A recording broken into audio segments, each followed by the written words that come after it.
حضرات یہ ایک اعلان سماعت فرما لیں، آج کی اس محفل پاک سمیت پاکستان اور بالخصوص فیصل آباد میں ہونے والی تمام بڑی بڑی محافل اور جید علماء اکرام کی ویڈیو سیریز آپ حاصل کر سکتے ہیں فیضان محدث اعظم کیسٹ ہاؤس، جو کہ ارشد مارکیٹ جنگ بازار میں واقع ہے۔ آج کی اس محفل پاک سمیت پورے پاکستان اور بالخصوص فیصل آباد میں ہونے والی تمام بڑی محافل اور ملک پاکستان کے جید علماء اکرام کی آپ ویڈیو سیریز حاصل کر سکتے ہیں۔ ارشد مارکیٹ جنگ بازار فیضان محدث اعظم کیسٹ ہاؤس، جناب پیر قاری محمد جہانگیر صاحب آپ سے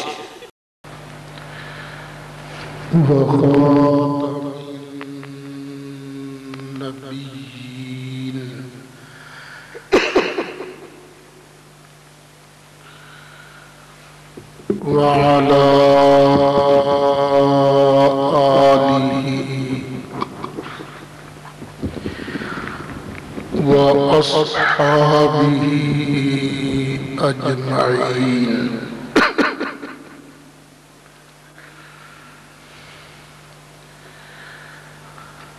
أما بعد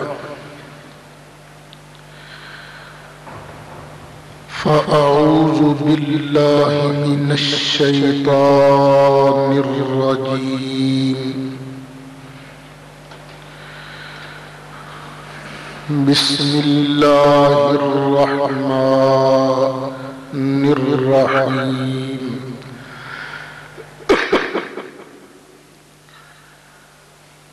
قد جاءكم من الله نور وكتاب مبين صدق الله مولانا العظيم وبلغنا رسوله النبي الأمين الكريم ونحن على ذلك لمن الشاهدين والشاكرين والحمد لله رب العالمين۔ بڑی محبت سے درود شریف پڑھیے، اللہم صلی علی سیدنا و مولانا محمد وعلی آل سیدنا و مولانا محمد وبارک وسلم وصلی علیہ صلاة وسلاما علیک یا رسول اللہ وعلى آلک واصحابک یا شفیع المذنبین۔ الصلاة والسلام عليك يا إمام الأنبياء والمرسلين وعلى آلك وأصحابك يا جد الحسن والحسين۔ بلغ العلا بکمالہ کشف الدجا بجمالہ حسنت جمیع خصالہ صلوا علیہ وآلہ۔ یا صاحب الجمال و یا سید البشر من وجهك المنير لقد نور القمر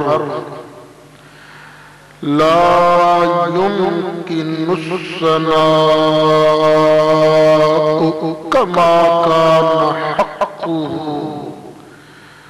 بعد الخدا بزرگ توئی قصہ مختصر۔ انتہائی قابل صد احترام بزرگ دوستو، آج ماہ مبارک ماہ ربیع الاول شریف کا پہلا جمعہ ہے۔ آج کے جمعہ سے میں نبی کریم علیہ السلام کی ولادت باسعادت کا تذکرہ بشمول نور مبارک کی تخلیق سے شروع کر رہا ہوں، اور امید ہے کہ 2 جمعوں میں یہ گفتگو ختم ہو جائے گی۔ غیب کا حال اللہ کو معلوم ہے۔ وما توفیقی الا باللہ العلی العظیم۔ میں نے آپ حضرات کے سامنے چھٹا پارہ سورۃ مائدہ کی آیت نمبر 15 کا آخری حصہ تلاوت کرنے کا شرف حاصل کیا ہے۔ اللہ تعالیٰ ارشاد فرماتا ہے، قد جاءکم، بے شک آ گیا تمہارے پاس، من اللہ، اللہ کی طرف سے، نور، ایک نور، وکتاب مبین، اور ایک روشن کتاب۔ یہ ہے قرآن مجید فرقان حمید کے تلاوت کیے گئے الفاظ کا سادہ سا ترجمہ۔ قرآن پاک سے معلوم ہوا کہ اللہ تعالیٰ کی طرف سے ہمارے پاس 2 چیزیں آئی ہیں۔ ایک کو اللہ نے نور کہا ہے، اور دوسری چیز کو اللہ نے کتاب مبین کہا ہے۔ یہ نور کس کو کہا ہے اور کتاب مبین اللہ نے کس کو کہا ہے؟ نبی کریم علیہ السلام کے جلیل القدر صحابی اور قرآن کریم کے مفسر حضرت سیدنا عبداللہ بن عباس رضی اللہ تعالی عنہما سے لے کر تفسیر جلالین تک جتنی معتبر تفسیریں ہیں، سب نے یہی لکھا ہے کہ نور سے مراد نبی کریم علیہ السلام ہے، اور کتاب مبین سے مراد اللہ تعالیٰ کا پیارا قرآن مجید ہے۔ پھر مزے کی بات یہ ہے کہ ہمارے ساتھ اس مسئلہ میں جو لوگ نزاع رکھتے ہیں، جھگڑا رکھتے ہیں، ان کے اپنے بزرگوں نے بھی یہی بات کہی ہے۔ علماء دیوبند کے قطب الاقطاب مولوی رشید احمد صاحب گنگوہی نے اپنے رسالہ امداد السلوک میں، اور علماء دیوبند ہی کے حکیم الامت مولوی اشرف علی صاحب تھانوی نے اپنے رسالہ النور میں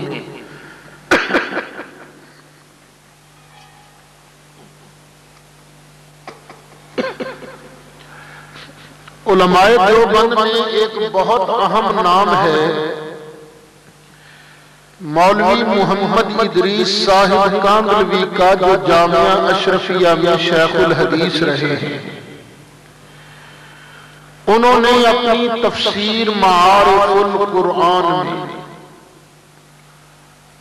اور علماء دیوبند ہی کے جسٹس تقی عثمانی صاحب کے والد مفتی محمد شفیع صاحب جو پہلے دیوبند کے مفتی تھے بعد میں کراچی آ گئے تھے، وہاں انہوں نے مدرسہ بنایا تھا دارالعلوم کراچی، انہوں نے بھی اپنی تفسیر معارف القرآن میں، اور علماء دیوبند ہی کے علامہ شبیر احمد عثمانی جن کو یہ شیخ الاسلام کہتے ہیں، انہوں نے اپنی تفسیر عثمانی میں، اور غیر مقلدین وہابی حضرات کے شیخ الاسلام مولوی ثناء اللہ صاحب اپنی تفسیر ثنائی میں انہوں نے لکھ دیا ہے کہ نور سے مراد نبی کریم علیہ السلام ہیں اور کتاب مبین سے مراد اللہ تعالیٰ کا پیارا قرآن ہے۔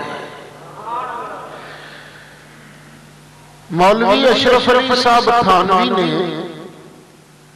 اپنے رسالہ النور میں اسی آیت مبارکہ کے اس آخری حصہ کی تفسیر لکھنے سے پہلے قد جاءکم من اللہ نور و کتاب مبین اس کی تفسیر بیان کرنے سے پہلے انہوں نے ایک شعر بھی لکھا ہے، اور وہ شعر کیا ہے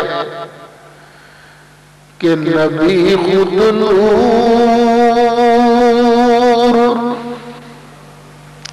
نبی خود نور اور قرآن ملا نور، نبی خود نور اور قرآن ملا نور، نہ ہو کیوں مل کے پھر نور علی نور۔ یہاں پر ایک سوال کیا جاتا ہے،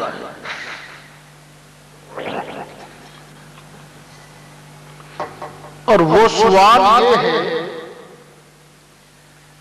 کہ اس آیت مبارکہ کے فوراً بعد اللہ تعالیٰ نے ارشاد فرمایا یہدی بہ اللہ،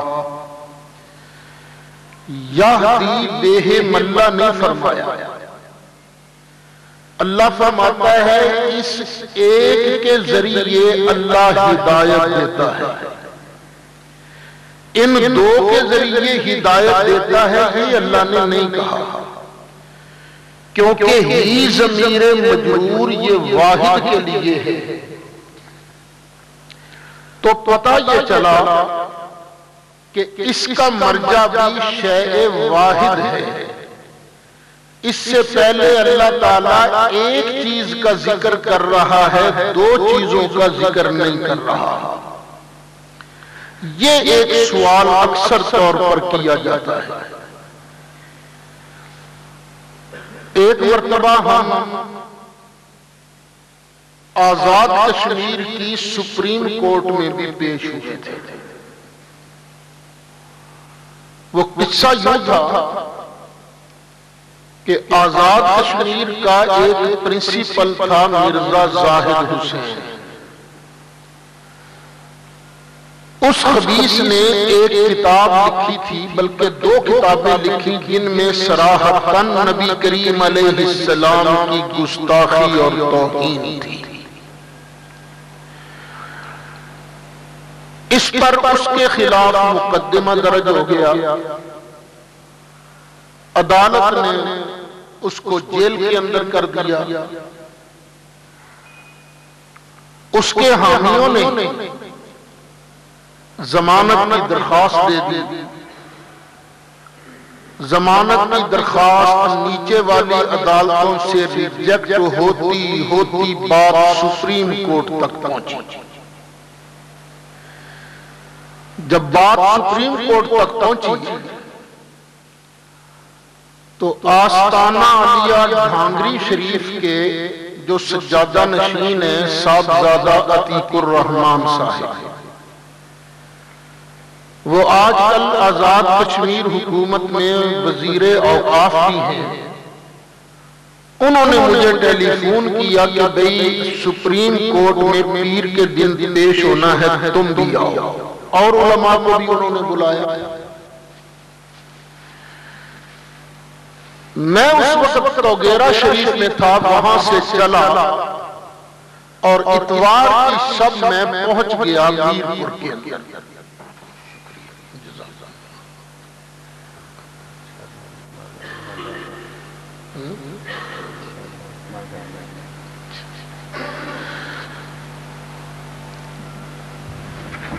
مجھے تو پہلے پتہ نہیں تھا کہ وہاں کیا ڈسکشن ہو رہی ہے. خیر وہاں ہم پہنچے، رات ہم نے علماء بھی تھے، گفتگو ہوئی آپس کے اندر. صبح ہم سپریم کورٹ میں پہنچ گئے. اس ملزم مرزا زاہد حسین نے وکیل کیا تھا ملتان کے ایک وکیل ہیں جماعت اسلامی کے شیخ خضر حیات، MNA بھی رہے ہیں، بعد میں وہ ہائی کورٹ کے جج بھی رہے ہیں. اس مرزا زاہد حسین نے شیخ خضر حیات کو اپنا وکیل مقرر کیا تھا. اب اللہ تعالیٰ کی شان ہے نا، اللہ تعالیٰ یہ جو آپ ایک دعا دیتے ہیں نا، اللہ کرے تیری مدد، یہ دعا میں نے دیکھا بڑی قبول ہوتی ہے.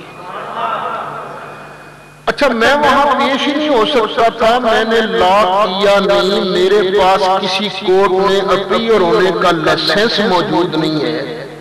میں تو ایک سیدھا سادہ مولوی ہوں، میں کہاں عدالت میں پیش ہو سکتا ہوں. وہاں جو ہمارا وکیل تھا اس نے شیخ خضر حیات پر اعتراض کر دیا کہ جناب یہ آزاد کشمیر سپریم کورٹ میں پیش نہیں ہو سکتے، کیونکہ قانون یہ ہے کورٹ کے سامنے وہی پیش ہوگا جو یہاں کا لائسنس یافتہ ہو، جو یہاں ہر سال فیس ادا کرتا ہو. یہ تو پیش نہیں ہو سکتے. لیکن جو چیف جسٹس تھے سپریم کورٹ آزاد کشمیر کے، انہوں نے اپنے خصوصی اختیارات سے کام لیا اور کام لے کر انہوں نے کہا نہیں میں اسے اجازت دیتا ہوں یہ پیش ہو سکتا ہے. لیجئے ہمارے پیش ہونے کا بھی اللہ نے سامان کر دیا.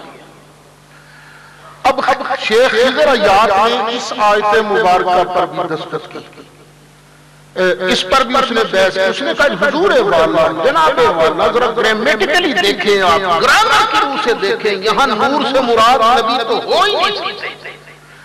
اس طرح کی اس نے بحثیں کی، ایک یہ بھی بحث کی، دو تین اور بھی بحثیں کی. اور ظاہر ہے ان مولویانہ بحثوں کا جواب ہمارے وکلاء صاحبان تو نہیں دے سکتے تھے. جب یہ کھانے کا سیشن ہوا تو میں نے اٹھ کر کہا، میں نے کہا جناب والا مجھے بھی اجازت دی جائے، میں بھی آپ کے سامنے کچھ کہنا چاہتا ہوں. مجھے چیف جسٹس پوچھنے لگے کہ آپ کون ہیں. میں اس وقت جماعت اہل سنت صوبہ پنجاب کا امیر تھا. میں نے کہا جناب میں جماعت اہل سنت صوبہ پنجاب کا امیر ہوں اور فیصل آباد کا ایک دینی ادارہ ہے جامعہ امینیہ رضویہ شیخ کالونی، میں اس کا پرنسپل ہوں، میں پیش ہونا چاہتا ہوں.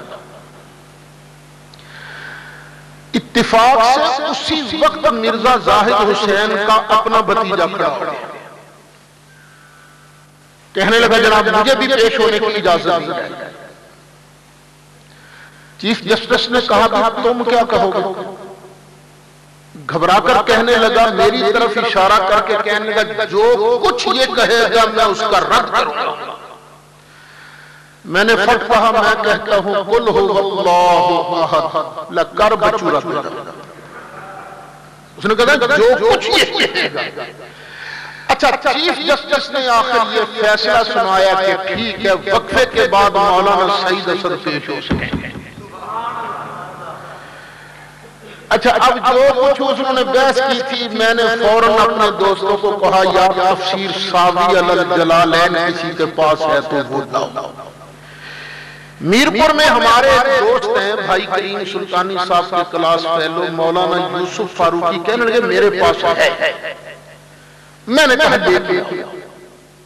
ایک اور آیت کریمہ ہے لیس لک من الامر شیء، اس نے یہ آیت پڑھ کر کہا تھا نبی کے پلے شیء کوئی نہیں، نبی تو بالکل ہمارے جیسا ہے۔ اچھا خیر، میں نے اس کی فوٹو وغیرہ کرائی اور میں پیش ہو گیا، تو اس کے اندر یہ لکھا تھا کہ جو آدمی یہ آیت پڑھ کر یہ کہے نبی کے پلے شیء کوئی نہیں، وہ پکا کافر اور بے ایمان ہے۔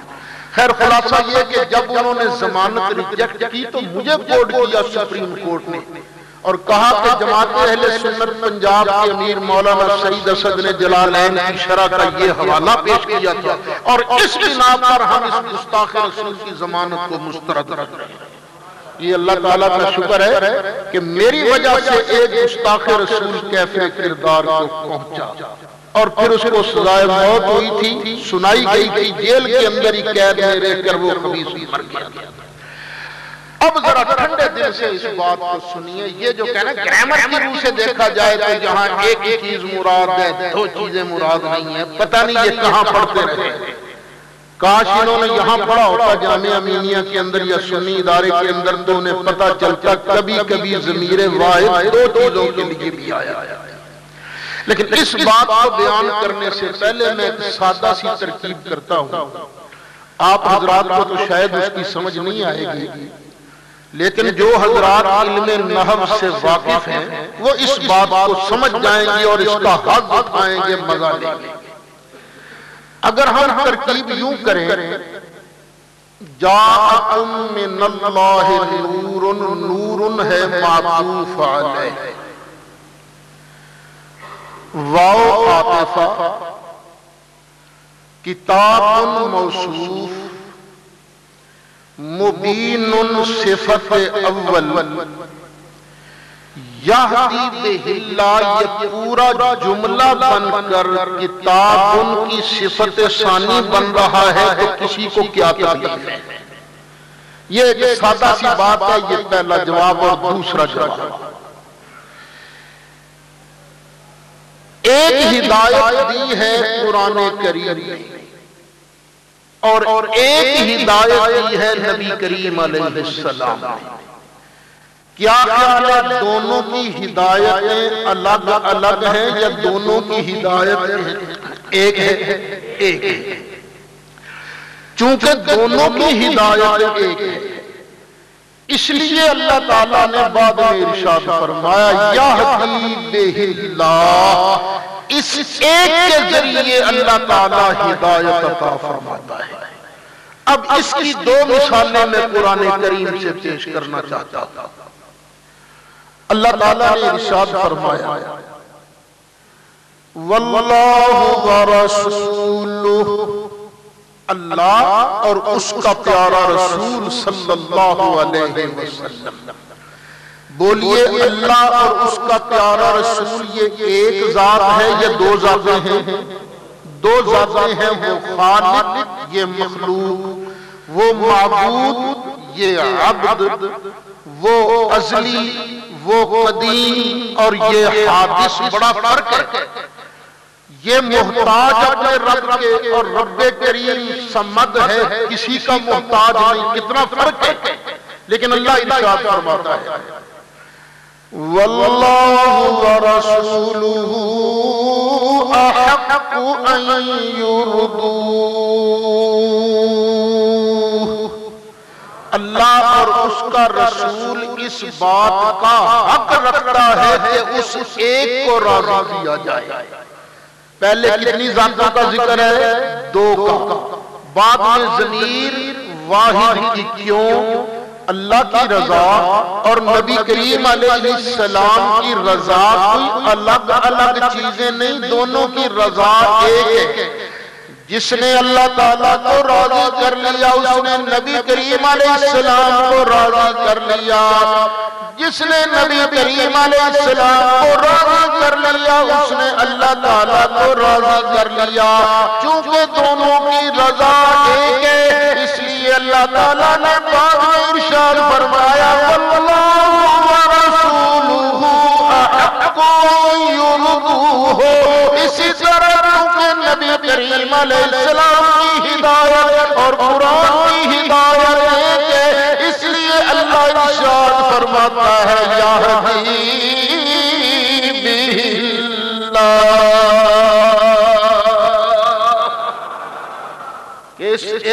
ذریعے اللہ ہدایت دیتا ہے۔ اب دوسری مثال اللہ تعالیٰ ارشاد فرماتا ہے یا ایھا الذین آمنوا استجیبوا للہ وللرسول اذا دعاکم۔ ایمان والو، اللہ اور اس کے رسول کی بارگاہ میں حاضر ہو جاؤ۔ کس کی بارگاہ میں حاضر ہو جاؤ؟ اللہ کی بارگاہ میں اور اللہ کے رسول کی بارگاہ میں۔ اب یہ اتنی ذاتیں ہیں، دو، ایک اللہ اور ایک اس کا رسول۔ کب حاضر ہو؟ کب آنے اللہ رسول کی بارگاہ میں؟ آیت پھر سن لیجئے۔ اللہ تعالیٰ نے ارشاد فرمایا یا ایھا الذین آمنوا استجیبوا للہ وللرسول اذا دعاکم۔ ایمان والو، جب اللہ اور رسول کی بارگاہ میں حاضر ہو جاؤ، جب بھی تمہیں وہ ایک بلائے، جب بھی تمہیں کون بلائے؟ وہ ایک۔ دعاکم، یہ صیغہ واحد کا ہے، تثنیہ کا نہیں۔ دعواکم نہیں فرمایا، دعاکم فرمایا۔ یہ نہیں کہا جب تمہیں دونوں بلائیں، فرمایا جب وہ تمہیں ایک بلائے تو اللہ اور رسول کی بارگاہ میں حاضر ہو جاؤ۔ پہلے بلانے والے کتنے ہیں؟ دو۔ صیغہ کون سا بیان ہو رہا ہے؟ واحد کا۔ کیوں؟ اللہ کا بلانا اور رسول اللہ کا بلانا کوئی الگ چیز تو نہیں۔ اللہ کا بلانا، نبی کریم علیہ السلام کا بلانا، نبی کریم علیہ السلام کا بلانا، اللہ کا بلانا، چونکہ دونوں کا بلانا دونوں کی دعوت ہے، اس لیے آگے فرمایا اذا دعاکم، صیغہ واحد کا بیان فرمایا۔ اسی طرح آیت نور کے اندر اللہ تعالیٰ نے نبی کریم علیہ السلام کی ہدایت اور قرآن کی ہدایت چونکہ ایک ہے، اس لیے اللہ تعالیٰ نے ارشاد فرمایا یہدی بہ اللہ۔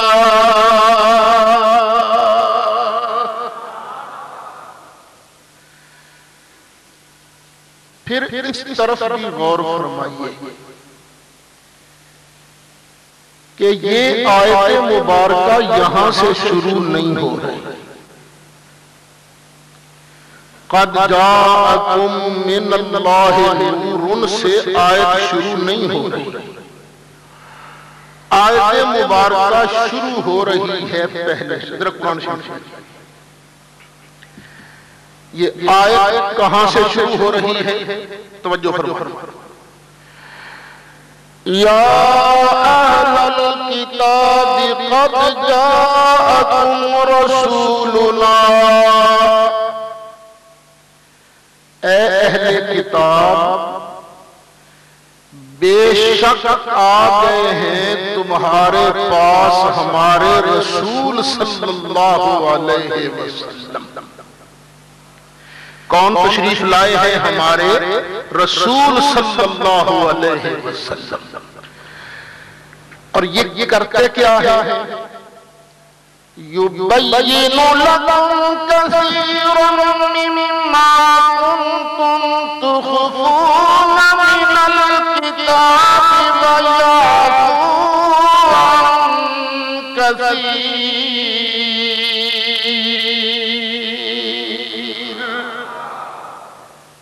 اللہ کی کتاب تورات میں جو چیزیں اے یہودیوں تم نے چھپا کے رکھی، جو چیزیں تم نے چھپا کے رکھی ہیں ان میں سے کئی چیزوں کو کھول کر بیان کر دیتے ہیں اور کئی چیزوں سے چشم پوشی فرما لیتے ہیں۔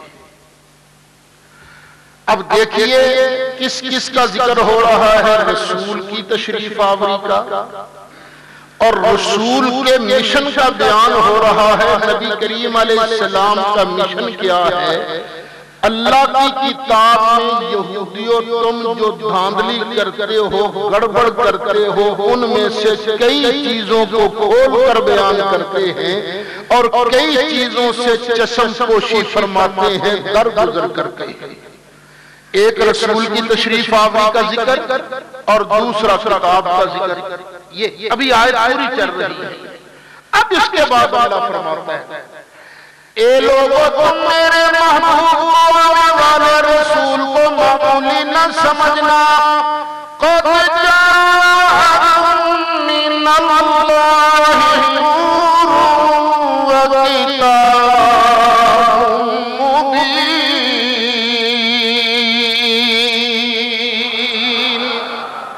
یہ آنے والا رسول جو ہے یہ نور ہے،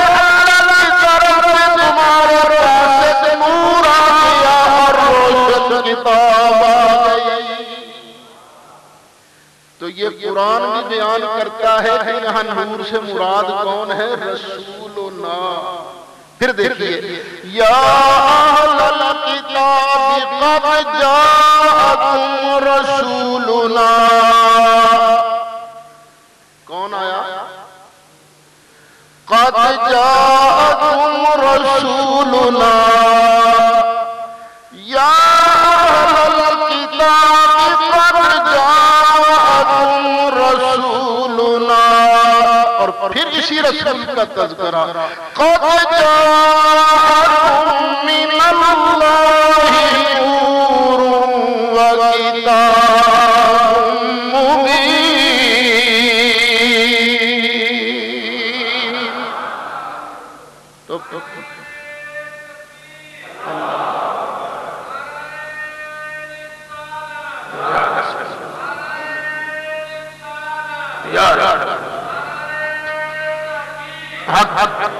یہ قرآن پاک یہ کیمرے کے سامنے لے جائیے اور انگلی سے اشارہ رکھ کے بتائیے آیت یہاں سے شروع ہو رہی ہے اور یہاں ختم ہو رہی ہے۔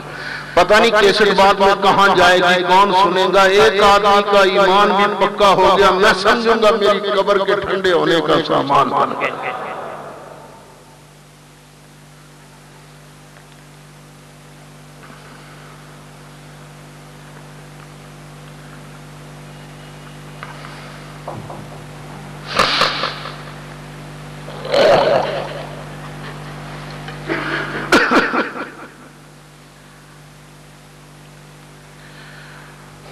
یہ آیت مبارکہ سامنے رکھ کر مولانا تھانوی صاحب کا لکھا ہوا شعر پھر پڑھ لیجیے۔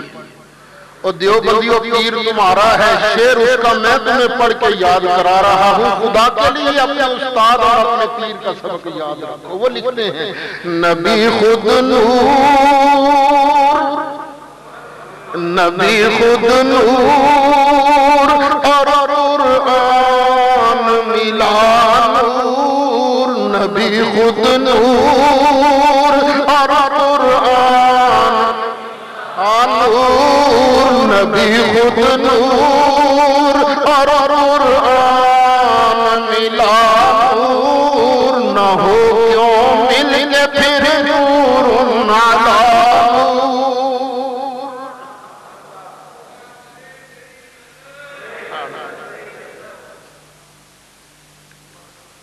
لیجئے۔ اسی نور کو اللہ تعالیٰ نے ساری کائنات سے پہلے پیدا فرمایا۔ پتہ نہیں کئی لوگوں کو یہ مسئلہ سن کر چبن کیوں ہوتی ہے۔ آپ ذرا خود ٹھنڈے دل سے غور کرو۔ آپ بھی مکان بناتے ہو، جن کے نہیں ہیں اللہ تعالیٰ انہیں توفیق عطا فرمایا۔ آپ دکان بناتے ہو، جن کی نہیں ہے اللہ تعالیٰ انہیں توفیق عطا فرمائے۔ مکان بناتے ہو، دکان بناتے ہو تو اس کا افتتاح بھی تو کرتے ہو، کرتے تو تم افتتاح کسی اچھی چیز سے کرتے ہو یا ویسے کہتے ہو کوئی بزرگ آئے، کوئی اچھی چیز آئے جو اس کا، یہ تو تمہاری بھی عادت ہے۔ یہ تمہاری عادت کیوں بنی ہے؟ یہ سنت الہیہ ہے۔ اب سوچو اللہ تعالیٰ نے جب یہ کائنات کا سلسلہ شروع کیا تو اللہ نے بھی تو کسی نہ کسی سے افتتاح کیا تھا نا. یہی ہم کہتے ہیں اللہ نے اس کائنات کا افتتاح کیا تھا تو اپنے محبوب کے نور سے افتتاح کیا تھا. اللہ نے کائنات ساری کو شروع کرنے کے لیے سب سے پہلے اپنے محبوب کے نور کو پیدا فرمایا. اور یہ حدیث شریف ہے خود نبی کریم علیہ السلام نے فرمایا. ایک صحابی ہے جن کا نام ہے حضرت جابر رضی اللہ عنہ. حضرت جابر نے نبی کریم علیہ السلام سے پوچھا یا رسول اللہ صلی اللہ علیہ وسلم آپ یہ تو ارشاد فرمائیے کہ اللہ تعالیٰ نے ساری کائنات سے پہلے کس چیز کو پیدا کیا تھا. یہ صحابی پوچھ رہے ہیں نبی کریم علیہ السلام سے. اب یہ بھی تو سوچو صحابی کا اپنا ایمان کیا تھا, صحابی کا اپنا عقیدہ کیا تھا. اور صحابی کا یہی ایمان تھا کہ اللہ کے رسول اس چیز کو بھی جانتے ہیں جس چیز کو اللہ نے سب سے پہلے پیدا کیا ہے. اب نبی کریم علیہ السلام اس صحابی کو جواب دیتے ہیں یا جابر ان اللہ تعالی خلق قبل الاشیاء نور نبیک من نورہ. اے جابر اللہ تعالیٰ نے سارا کائنات سے پہلے اپنے نبی تیرے نبی کے نور کو اپنے نور سے پیدا فرمایا. اے جابر اللہ تعالیٰ نے ساری کائنات سے پہلے تیرے نبی کے نور کو اپنے نور سے پیدا فرمایا. اچھا اس حدیث کو بڑے بڑے جلیل القدر محدثین نے نقل کیا. میں اب سب کے حوالے کو نہیں پیش کرتا. یہی علماء دیوبند کے حکیم الامت مولوی اشرف علی صاحب تھانوی نے نبی کریم علیہ السلام کی سیرت مبارکہ پر ایک کتاب لکھی ہے جس کا نام ہے نشر الطیب. نشر الطیب کا معنی ہے خوشبو کا پھیلانا, خوشبو کا بکھیرنا. یعنی کتاب کے نام کا مطلب ذکر رسول سے خوشبو پھیلتی ہے. یہ انہوں نے نام رکھا ہے اپنی کتاب کا.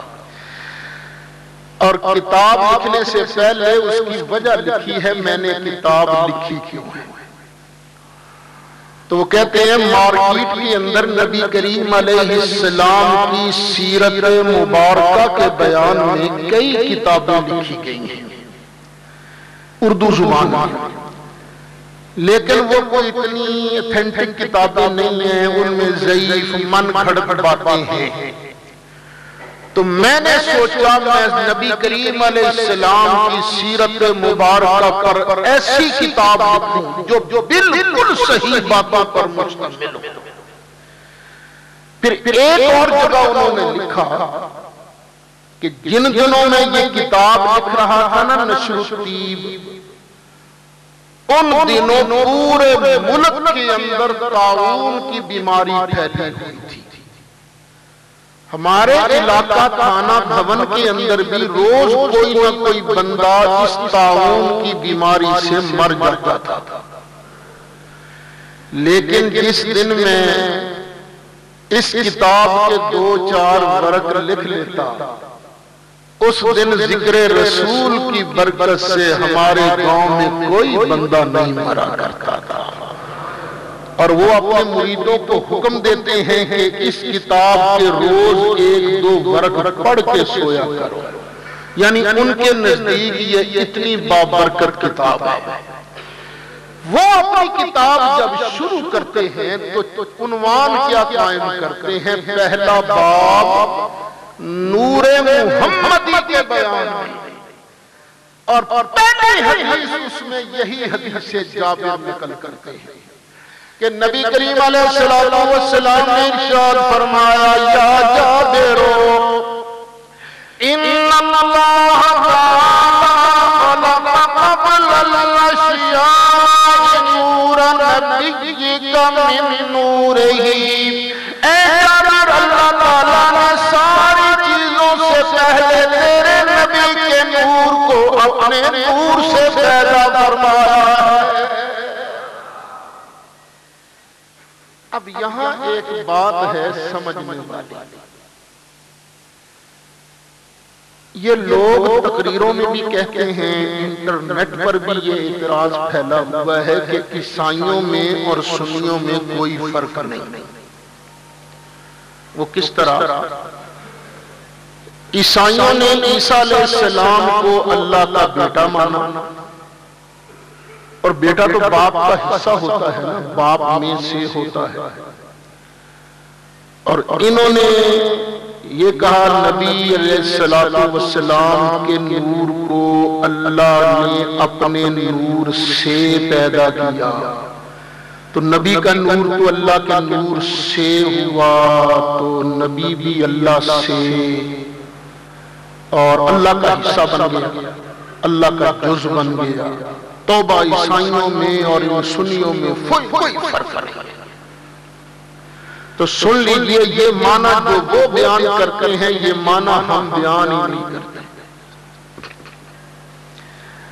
ہم یہ کہتے ہیں کہ جو بندہ نبی کریم علیہ السلام کے نور کو اللہ کے نور کا ٹکڑا مانے، اللہ کے نور کا جز اور حصہ مانے، ہم اس بندے کو خود مشرک، بے ایمان اور مرتد قرار دیتے ہیں، کیونکہ اللہ تعالیٰ کا کوئی حصہ نہیں۔ قُلْ هُوَ اللَّهُ أَحَدٌ اللَّهُ الصَّمَدُ لَمْ يَلِدْ وَلَمْ يُولَدْ وَلَمْ يَكُنْ لَهُ كُفُوًا أَحَدٌ۔ ترجمہ ہے، اللہ نے نبی پاک کے نور کو اپنے نور کے فیض سے پیدا کیا ہے۔ کیا مطلب ہے؟ اللہ نے نبی پاک کے نور کو اپنے نور کے فیض سے پیدا کیا ہے۔ اگر اللہ تعالیٰ کا نور نہ ہوتا، نبی کریم علیہ السلام کا نور پیدا نہ ہوتا، اللہ نے اپنے نور کے فیض سے سب سے پہلے اپنے محبوب کے نور کو پیدا فرمایا۔ اللہ خالق اور نبی کریم علیہ السلام کا نور کیا ہے؟ مخلوق۔ میں قرآن پاک سے اس کی مثال کرتا ہوں۔ اللہ نے آسمانوں کا ذکر کیا، زمین کا ذکر کیا۔ آسمانوں اور زمین کے ذکر کے بعد فرمایا جمیعاً منہ، یہ آسمان اور زمین سارے کے سارے کس سے ہیں؟ اللہ سے ہیں۔ کس سے ہیں؟ اللہ سے ہیں۔ اور نبی پاک کے نور کے بارے فرمایا، اللہ نے اپنے نور سے نبی کا نور پیدا فرمایا۔ آسمانوں اور زمین کے متعلق فرمایا یہ اللہ سے ہیں، تو کیا یہ اللہ کا ٹکڑا ہے؟ آسمان اور زمین نہیں۔ جس طرح اللہ سے ہے، اس کا مطلب یہ ہے کہ اللہ نے اپنے فیض سے آسمانوں کو بنایا، زمین کو بنایا۔ اسی طرح اللہ تعالیٰ نے اپنے نور کے فیض سے اپنے محبوب علیہ السلام کے نور مبارک کو پیدا فرمایا۔ اچھا، بعض لوگ، بات کوئی مشکل تو نہیں شروع ہو گئی؟ اچھا، بعض لوگ اتنا تو مان جاتے ہیں، لیکن کہیں گے نہیں، نور سے مراد ہے روح، یہ تسلیم کر لیں گے۔ کہیں گے اللہ تعالیٰ نے ساری کائنات سے پہلے نبی کریم علیہ السلام کے نور کو پیدا کیا، لیکن نور سے مراد نور نہیں، نبی پاک علیہ السلام کی روح ہے۔ اب وہ ترجمہ کرتے ہوئے کہیں گے اللہ تعالیٰ نے ساری کائنات سے پہلے اپنے نبی کی روح کو پیدا فرمایا۔ لیجئے، وہ اور ہم لوگ کافی قریب آ گئے۔ انہوں نے بھی مان لیا کہ نبی کریم علیہ السلام سے ہی اللہ تعالیٰ نے کائنات کا افتتاح کیا، اور ہم نے بھی مان لیا کہ کائنات کا افتتاح اللہ تعالیٰ نے نبی کریم علیہ السلام سے کیا۔ یہ بات ہم دونوں نے مانی۔ فرق کیا رہا؟ وہ کہتے ہیں اللہ تعالیٰ نے ساری کائنات سے پہلے نبی کریم علیہ السلام کی روح مبارک کو پیدا کیا۔ ہم کہتے ہیں روح کو تو پیدا کیا ہی تھا، لیکن روح اکیلی نہیں تھی، بلکہ اللہ تعالیٰ نے اس روح کے لیے ایک جسم مقدس بھی پیدا کیا، وہ جسم کا نور تھا۔ اللہ نے ساری کائنات سے پہلے اپنے محبوب کے جسم نوری کو پیدا فرمایا۔ اب اس کی دلیل سرکار ایک جگہ فرماتے ہیں اللہ تعالیٰ نے جب بھی مخلوق کو تقسیم کیا تو جو بہتر حصہ تھا اللہ نے مجھے اس میں رکھا۔ پھر جب بھی انسان تقسیم ہوئے تو انسانوں میں جو بہتر حصہ تھا اللہ نے مجھے اس میں رکھا۔ دیکھو نا آدم علیہ السلام میں اللہ نے نبی پاک علیہ السلام کو رکھا، پھر نسلن بعد نسلن یہ سلسلہ چلتا رہا۔ اب اللہ تعالیٰ نے آدم علیہ السلام میں نبی پاک کی روح کو رکھا تھا یا اس نوری مادے کو رکھا تھا؟ بھائی یہ سوچو، جس چیز کو اللہ تعالیٰ نے نبی کریم علیہ السلام کے اللہ کریم نے اسی چیز کو ساری کائنات سے پہلے پیدا فرمایا تھا۔ اور پھر جب سرکار خود اسے اپنا نور کہہ رہے ہیں تو ہمیں کیا ضرورت ہے دیگر تکلفات کی؟ شاہ عبدالحق محدث دہلوی فرماتے ہیں در حدیث صحیح آمدہ اول ما خلق اللہ نوری۔ حدیث صحیح میں اللہ نے ارشاد پر نبی کریم علیہ السلام نے فرمایا ہے کہ سب سے پہلے اللہ تعالیٰ نے میں مصطفیٰ کے نور کو پیدا فرمایا ہے۔ اور یہ مسئلہ قرآن پاک سے بھی ثابت ہے کہ سب سے پہلے اللہ نے نبی پاک علیہ السلام کے نور کو پیدا فرمایا۔ دو آیات کریمہ تلاوت کروں گا۔ اللہ تعالیٰ ارشاد فرماتا ہے، اللہ فرماتا ہے وَمَا أَرْسَلْنَاكَ إِلَّا رَحْمَةً لِلْعَالَمِينَ۔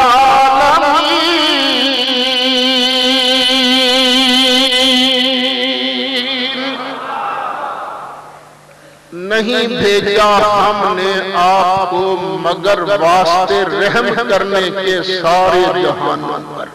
یہ ہے لفظ ترجمہ۔ خلاصہ کیا ہے؟ محبوب ہم نے تمہیں سارے جہانوں کی رحمت بنا کر بھیجا۔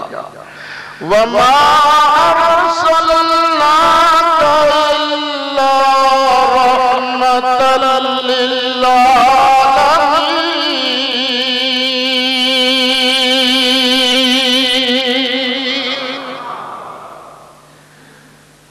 اب ذرا ٹھنڈے دل سے سوچ کے بتائیے کہ نبی کریم علیہ السلام ہمارے لیے رحمت ہیں کہ نہیں؟ اونچا کہتے ہیں ہمارے لیے رحمت ہے، جنوں کے لیے، فرشتوں کے لیے۔ اچھا، یہ نبی کریم علیہ السلام ہم سب کے لیے، جنوں کے لیے، فرشتوں کے لیے، حوروں کے لیے صرف آج ہی رحمت ہیں یا کل بھی رحمت ہے؟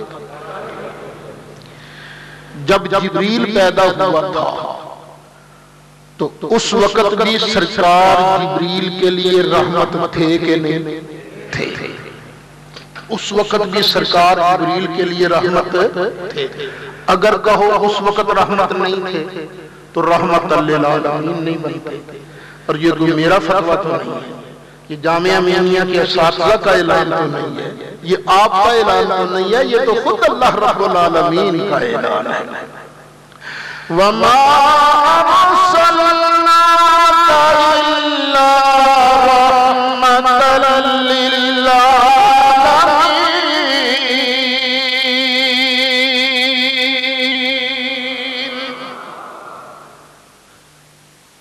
اور پھر یہاں یہ بھی یاد رکھیے، ایک ہوتا ہے حقیقت اور ایک ہوتا ہے مجاز۔ جب لفظ اپنے معنی موضوع لہ کے تمام افراد کو شامل ہو تو وہ ہوتی ہے حقیقت، اور اگر سب کو شامل نہ ہو، بعض کو شامل ہو تو وہ حقیقت نہیں رہتی، مجاز بن جاتا ہے۔ اللہ کرے یہ لوگ کچھ پڑھ بھی لیا کریں، مخالفین اگر نہیں پڑھتے، جہالت ہے تو یہ مصیبت ہے۔ فَإِن كُنْتَ لَا تَدْرِي فَتِلْكَ مُصِیبَةٌ، اگر تمہیں پتہ ہی نہیں ہے تو یہ بھی ایک مصیبت ہے۔ فَإِن كُنْتَ تَدْرِي، اگر تمہیں پتہ ہے جان بوجھ کر کرتے ہو، فَالْمُصِیبَةُ أَعْظَمُ، پھر تو اور بڑی مصیبت ہے۔ جان بوجھ کر کرتے ہو تو تمہاری مرضی۔ یہ جو رحمت للعالمین میں العالمین ہے، جمع مذکر سالم پر الف لام داخل ہے، اس کا حقیقی معنی ہے ساری کائنات۔ اس کا حقیقی معنی کیا ہے؟ ساری کائنات۔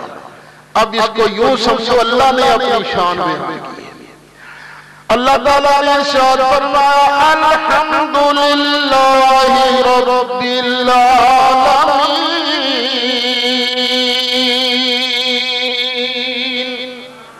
ساری تعریفیں اللہ تعالیٰ کے لیے ہیں جو کہ عالمین کا رب ہے۔ اپنے محبوب کی باری آئی تو فرمایا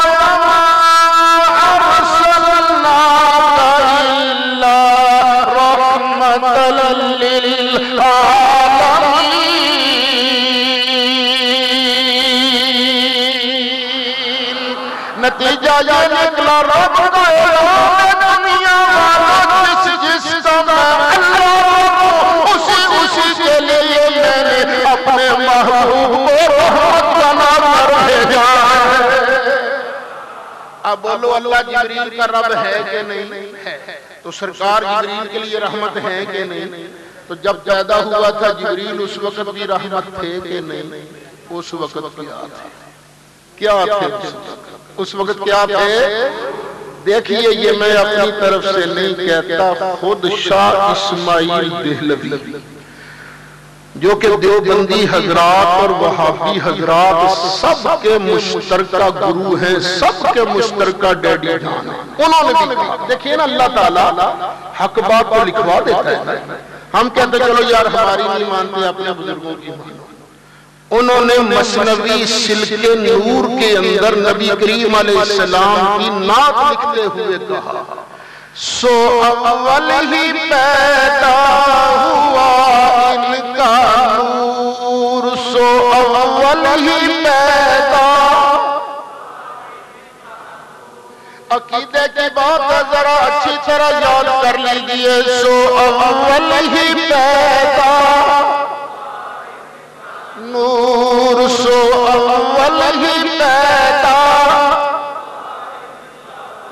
سو اول ہی پیدا ہوا ان کا نور، سو اول ہی پیدا ہوا ان کا نور، بظاہر دیا تو آخر ظہور۔ سارے اللہ تعالیٰ نے